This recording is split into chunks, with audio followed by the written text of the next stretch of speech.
My name is Christina, and I'm coming on to read you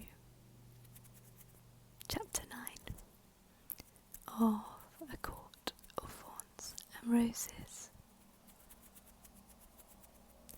So, sit back and relax and enjoy this reading. I hope you're all well.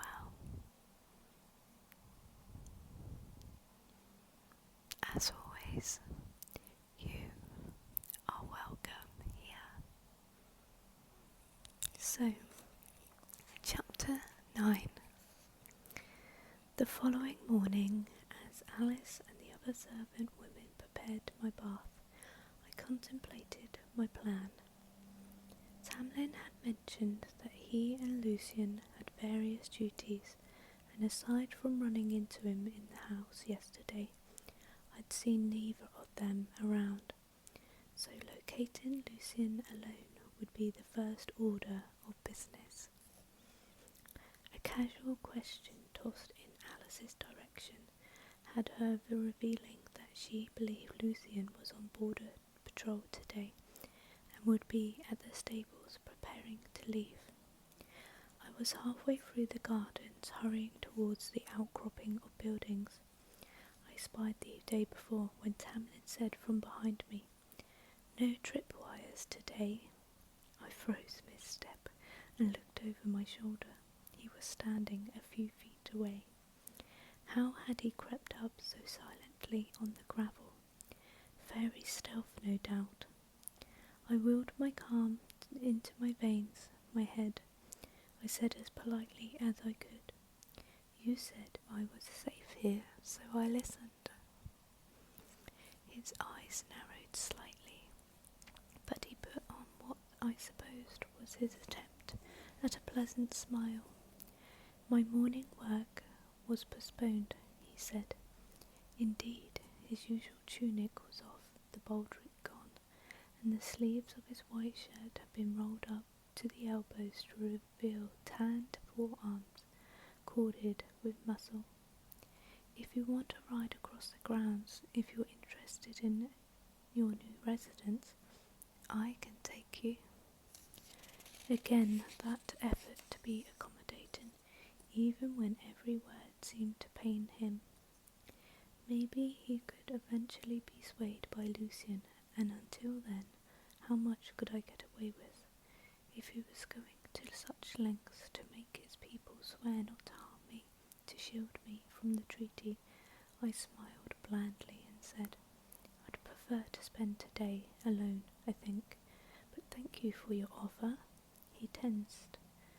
"What about—" "No, thank you," I interrupted, marvelling a bit at my own audacity.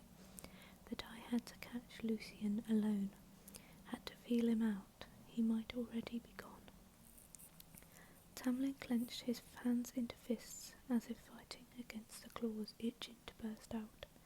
But he didn't reprimand me, didn't do anything other than prowl back into the house without a single word.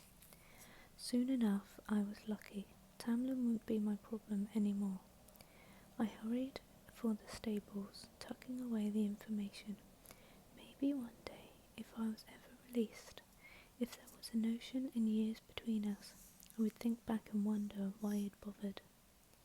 I tried not to look too eager, too out of breath, when I finally reached the pretty painted stables. It didn't surprise me that the stable boys all wore horse masks. For them, I felt a shred of pity at what the blight had done. The ridiculous masks they now had to wear until someone could figure out how to undo the magic binding them to their faces. But none of the stable hands even looked at me, either because I wasn't worth it, or because they too resented me for the death of Andreas. I didn't blame them. Any attempt at casualness took a stumble when I finally found Lucian astride a back gelding, grinning down at me with two white teeth. "Morning, Feyre." I tried to hide the stiffening on my shoulders, tried to smile a bit. "Going for a ride, or merely considering Tam's offer to live with us?" I tried to recall the words I come up with earlier, the words to win him, but he laughed, and not pleasantly. Come now, I'm to patrol the southern woods today, and I'm curious about the abilities you used to bring down my friend, whether accidental or not. It's been a while since I encountered a human, let alone a fey killer. Indulge me in a hunt. Perfect. At least that part of this had gone well, even if it sounded as lovely as facing a bear in its den. So I stepped aside to let a stable boy pass. He moved with a fluid smoothness, like all of them here, and didn't look at me either. No indication at all of what he thought of having a fey killer in his stable. But my kind of hunting couldn't be done on horseback. Mine consisted of careful stalking and well-laid traps and snares. I didn't know how to give a chase atop a horse.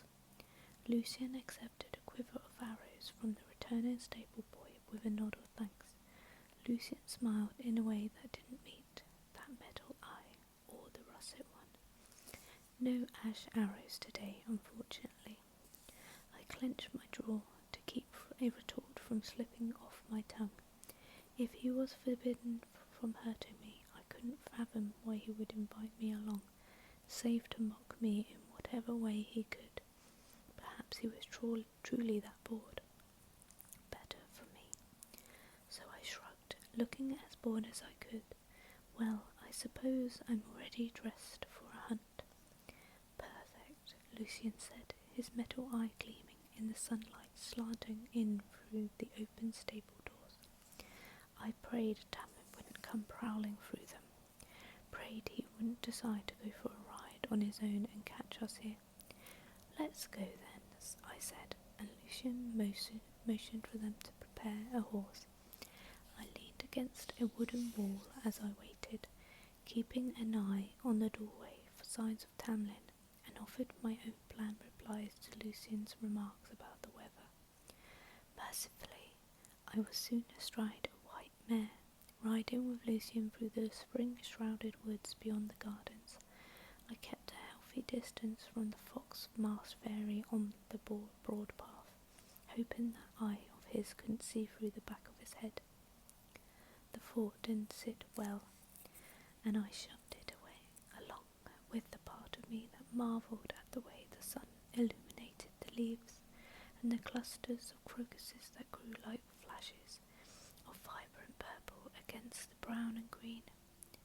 Those were things that weren't necessary to my plan. Useless details that only blocked out everything else, the shape and slope of the path, what trees were good for climbing, sounds of nearby water sources. Those things would help me survive if I ever needed to. But, like the rest of the grounds, the forest was utterly empty, no sign of fairies, nor any high fae wandering around just as well. Well, you certainly have that quiet part of hunting down, Lucian said, falling back to ride again beside me. Good. Let him come to me, rather than me seeming too eager, too friendly. I adjusted the weight of the quiver strap across my chest, then ran a finger along the smooth curve of the yew bow in my lap. The bow was larger than the one I'd used at home, the arrows heavier and heads thicker. I would probably miss whatever target I found until I adjusted the weight and balance of the bow. 5 years ago I'd taken the very last of my father's coppers from our former fortune to purchase my bow and arrows. I'd since allotted a small sum every month for arrows and replacement strings. Well, Lucian pressed, no game good enough for your slaughter?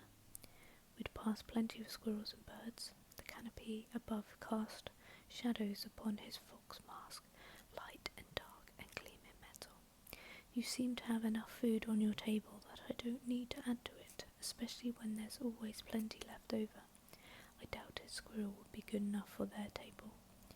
Lucian snorted, but didn't say anything else as we passed beneath a flowering lilac. Its purple cones drooping low enough to graze my cheek, like cool velvety fingers. The sweet, crisp scent lingered in my nose even as we rode on. Not useful, I told myself, although the thick brush beyond it would be a good hiding spot if I needed one. You said you were an emissary for Tamlin, I ventured. Do emissaries usually patrol the grounds? A casual, disinterested question. Lucian clicked his tongue. I'm Tamlin's emissary for formal uses, but was Andreas's shift, so someone needed to fill in. It's an honour to do it. I swallowed hard. Andreas had a place here, and friends here. He hadn't been just some nameless, faceless fairy. No doubt he was more missed than I was. I'm sorry, I said, and I meant it. I didn't know what he meant to you all. Lucian shrugged. Tamlin said as much, which was no doubt why he brought you here. Or maybe you looked so pathetic in those rags that he took pity on you.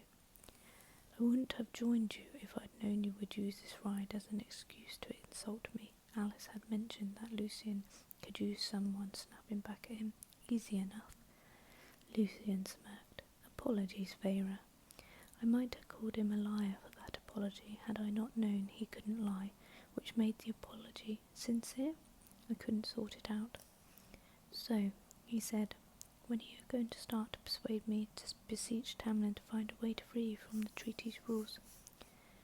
I tried not to jolt. What? That's why you agreed to come here, isn't it? Why you were wound up at the stables exactly as I was leaving? He shot me a sideways glance with a russet of an eye. Honestly, I'm impressed and flattered. You think I have that kind of sway with Tamlin? I couldn't reveal my hand, not yet. What are you talking? His cocked head was answer enough. He chuckled and said, before you waste one of your precious few human breaths, let me explain two things to you. One, if I had my way, you'd be gone, so it wouldn't take much convincing on your part. Two, I can't have my way because there is no alternative to what the treaty demands. There are no loopholes. But there has to be something. I admire your balls, Vera, I really do, or maybe it's stupidity. But since Tam won't gut you, which was my first choice, you're stuck here. Unless you want to rough it on your own in Pyrithian, which, he looked me up and down, I'd advise against. No, I couldn't just stay here forever until I died. Maybe there was some other way, or someone else who could find a way out. I mastered my uneven breathing, shoving away the panicked, bleating thoughts. A valiant effort, Lucian said with a smirk. I didn't bother hiding the glare I cut in his direction. We rode on in silence, and aside from a few birds and squirrels, I saw nothing, heard nothing unusual. After a few minutes, I quieted my righteous thoughts enough to say, where is the rest of Tamlin's court? They all fled this blight on magic? How do you know about the court? He asked so quickly that I realised he thought I meant something else. I kept my face blank. Do normal estates have emissaries and servants chatter? Isn't that why you made them wear bird masks to that party? Lucian scowled. That scar stretching. We each chose what to wear that night to honour Tamlin's shape-shifting gifts, the servants too. But now, if we had a choice, we'd peel them off with our bare hands, he said, tugging on his own. It didn't move. What happened to the magic to make it act this way? Lucian let out a harsh laugh. Something was set from the shitholes of hell, he said, and then glanced around and swore. I shouldn't have said that. If word got back to her. Who? The colour had leached from his sun-kissed skin. He dragged a hand through his hair. Never mind. The less you know, the better. Tam might not find it troublesome to tell you about the blight, but I wouldn't put it past a human to sell the information to the highest bidder. I bristled, but the few bits of information he released lay before me like glittering jewels. Her who scared Lucian enough to make him worry, to make him afraid, someone might be listening, spying, monitoring his behaviour, even out here. I studied the shadows between the trees but found nothing. Pyrinthium was ruled by 7 high lords. Perhaps this she was whoever governed this territory, if not a high lord then a high lady, if that was even possible. How old are you? I asked, hoping to keep divulging some more useful information. It was better than knowing nothing. Old, he said. He scanned the bush, but I had a feeling his darting eyes weren't looking for game. His shoulders were too tense. What sort of powers do you have? Can you shapeshift like Tamlin? He looked skyward before he studied me warily, with that metal eye narrowing with unnerving focus. Trying to figure out my weaknesses so you can, I growled at him. Fine. No, I can't shapeshift. Only Tam can. But your friend, he appeared as a wolf, unless that was his. No. Andreas was high fae too. Tam can shift us into other shapes if he needs be. He saves it for his sentries only, though. When Andreas went across the wall, Tam changed him into a wolf, so he wouldn't be spotted as a fairy, though his size was probably indication enough. A shudder went down my spine, violent enough that I didn't acknowledge the red-hot glare Lucian lobbed my way. I didn't have the nerve to ask Tamlin could change me into another shape. Anyway, Lucian went on, the high fae don't have specific powers the way lesser fairies do.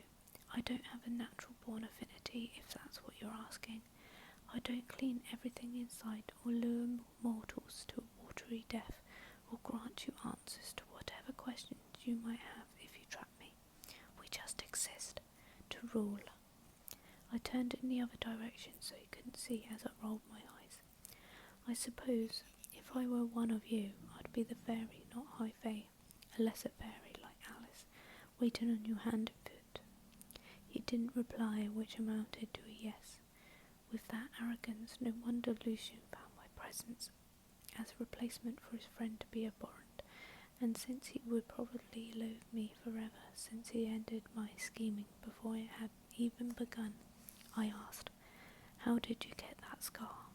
I didn't keep my mouth shut when I should have, and was punished for it. Tamlin did that to you. Cauldron, no, he wasn't there, but he got me the replacement afterwards.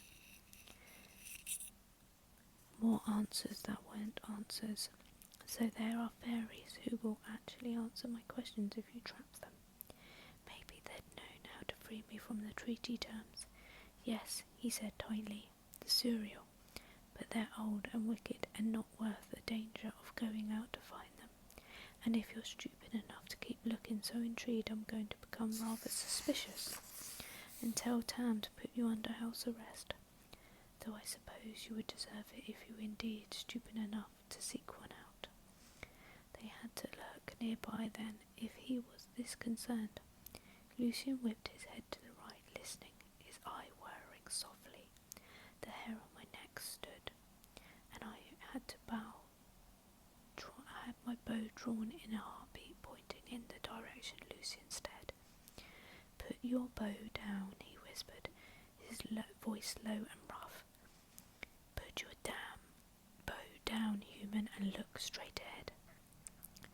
I did as he said, the hairs on my arms rising as something rustled in the brush. Don't react, Lucian said, forcing his gaze ahead too, the metal eyes still going still and silent. No matter what you feel or see, don't react, don't look, just stare ahead. I started trembling, gripping the reins in my sweaty hands. I might have wondered if this was some kind of horrible joke, but Lucian's face had gone so very pale. Our horses' ears flattened against their heads, but they continued walking as if they had also understood Lucian's command. And then I felt it. Ooh, I love this bit. It's getting really good now. I really enjoy this book. I've read it quite a few times now.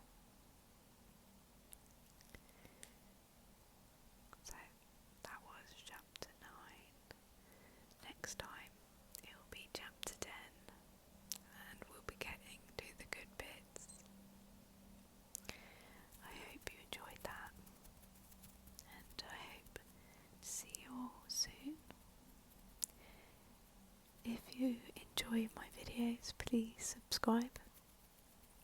I love having